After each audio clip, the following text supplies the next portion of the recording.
Going to court is never easy or fun for anyone involved. It's a place where serious matters are discussed and decisions are made that can change lives. But sometimes, something extraordinary happens that grabs everyone's attention.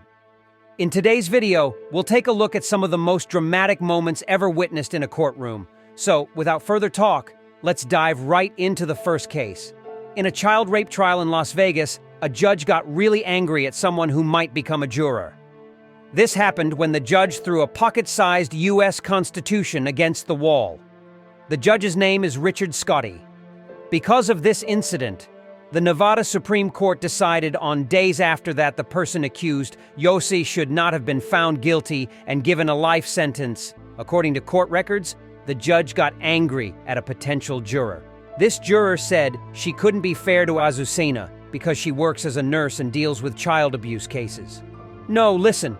What we're not going to have in this jury is people coming in overnight and thinking up something and try to make up now so they can get out of the jury. That's not going to happen, because if I find that someone said something yesterday under oath and changes it because they're trying to fabricate something to get out of serving on this jury, there's going to be consequences. The lady was let go from the group of people deciding in court, but the top court later said that Scotti didn't help make the situation any less scary. Scotti's actions were not okay for a judge.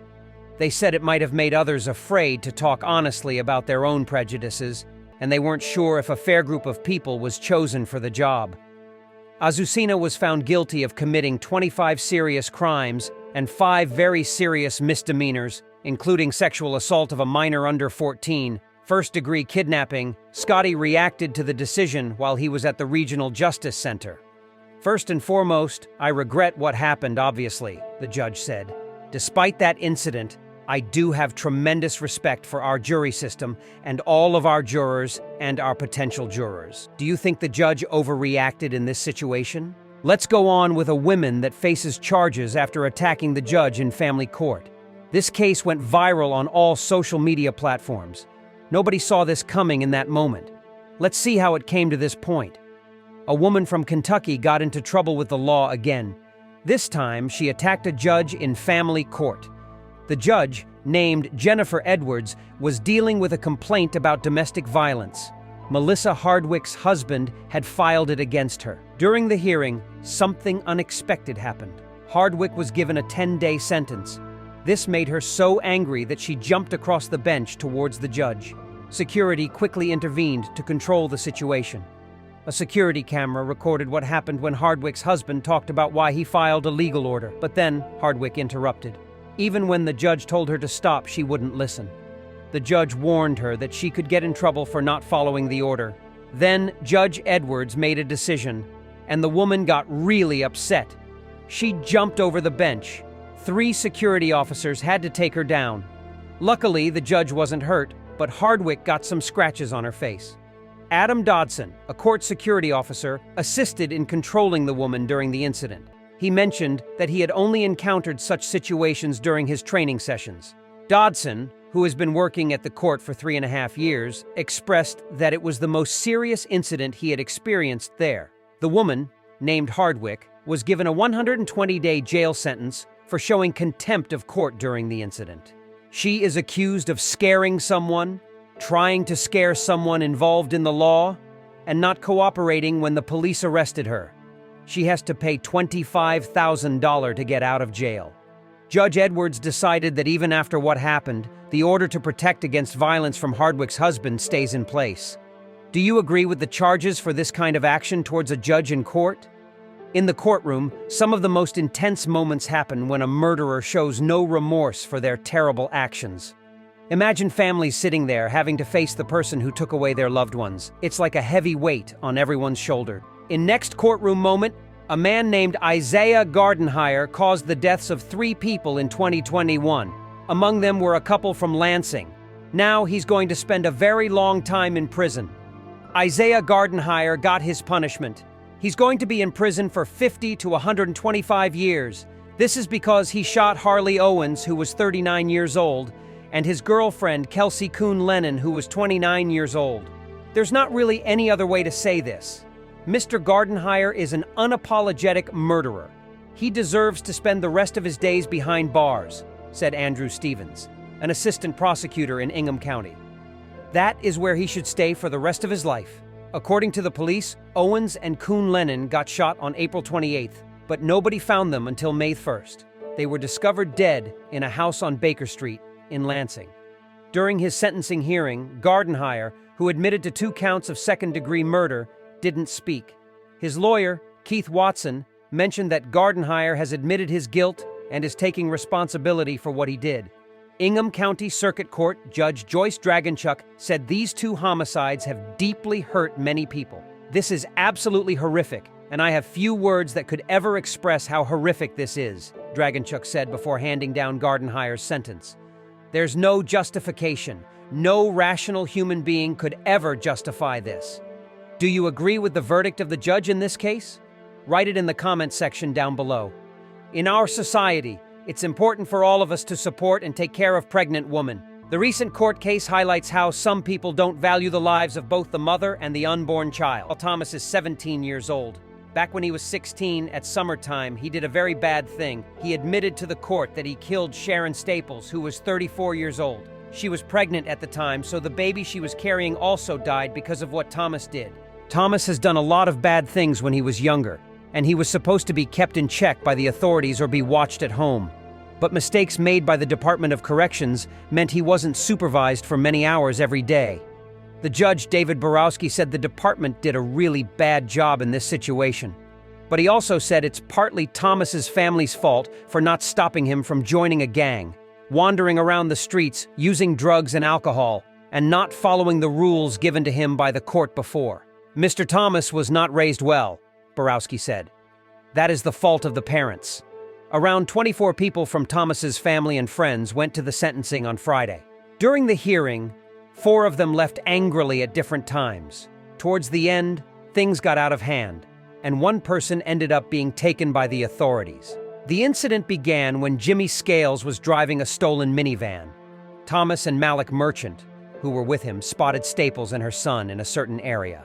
It was around 5 in the morning on August 7th. They told Scales to stop the minivan. Then Thomas and Merchant got out and threatened Staples. When she refused to hand over her purse, Thomas shot her. After that, they ran away, but later returned to take the purse.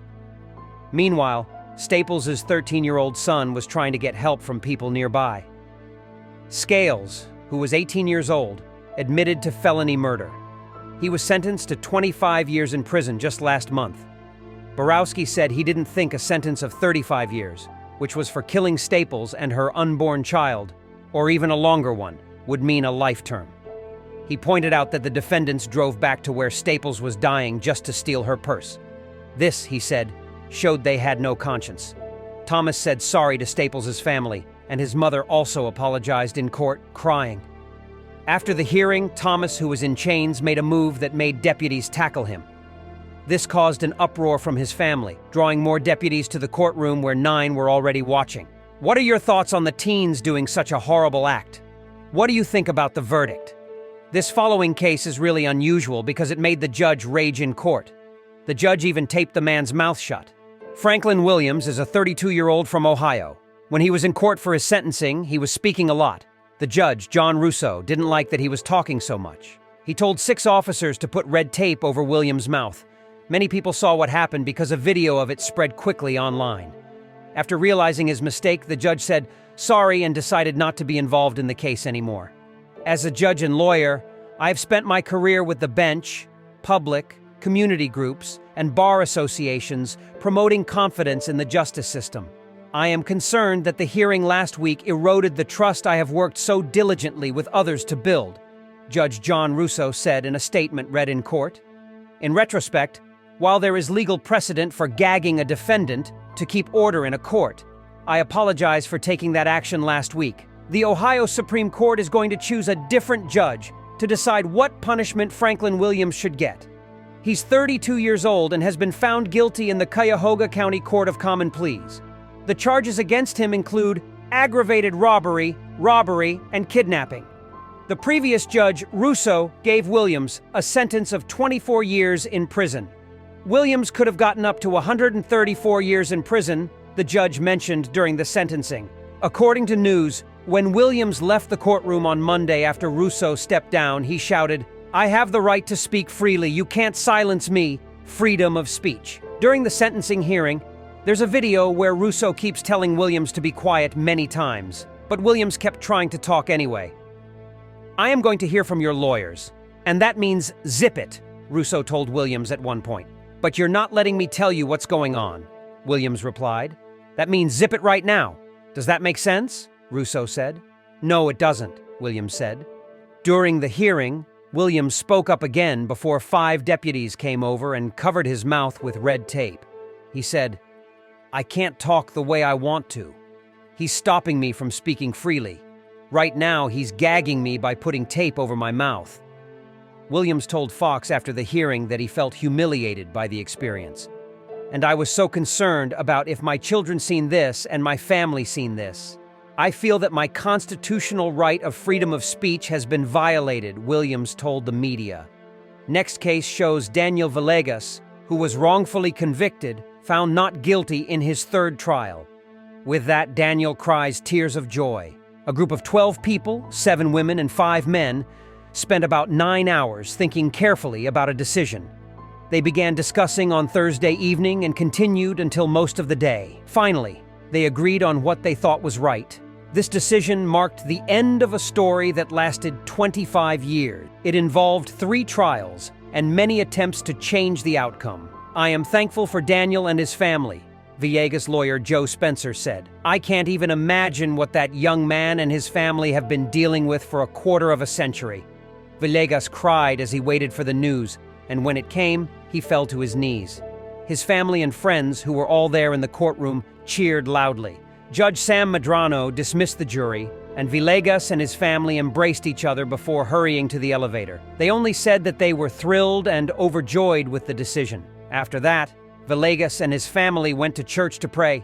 He added, "I just wanted to thank all of El Paso for having my back. Thank you for being there because that helped me a lot." A person told the police that Villegas admitted to committing the crime, but he said it as a joke. He also mentioned that the information Villegas provided didn't match the evidence, like the type of weapon used in the killings. This was quite a court day. Which courtroom case do you think was the most dramatic one? Take a second to write your thoughts down below. Please subscribe to our channel and check out one of these videos. See you next time around. Take care.